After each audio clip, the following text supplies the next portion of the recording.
आई, मी सुरक्षित होते ग तुझ्या पोटात, पण या भारत मातेच्या कुशीत का नाही ग मी सुरक्षित? व्यवस्थेनं डोकं सडवलेल्या या समाजात किती प्राण्यांचा मेंदू प्रत्यारोपित केलाय ग विज्ञानाने.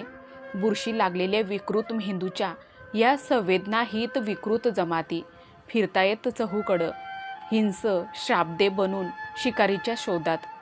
बुद्ध, महावीर, विवेकानंद, गांधी आणि वेदाचे तत्वज्ञान सांगणाऱ्या या देशात चिमुरडी तरुणी अन थोराड म्हातारीही सुरक्षित नाही ग.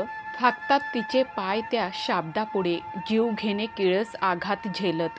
टाकली जातात आबरूची लक्तारे वेशीवर आणि पाहते विकृतीची पिलावळ. मिटक्या मारत आसुरी आनंदाने.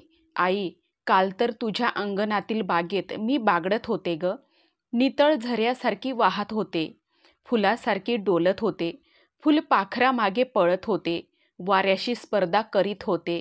पण अचानक तिथं शाब्दांनी घेरलं मला. लांडगे, कोल्हे, गिधाड आणि गेंड्याची ती झुंड लुचत होती मला, अन कावळा गात होता तिथं कर्णकर्कश गाणे.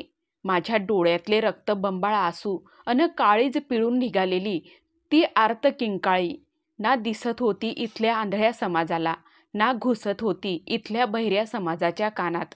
आई, लय मुंग्या चावल्यावानी होतंय ग माझ्या सूच्या जागेवर. आग होते अंगाची माझ्या. मला दादाच्या मायेचा आणि बाबांच्या कुशीचा ओलावा अनुभवायचाय ग.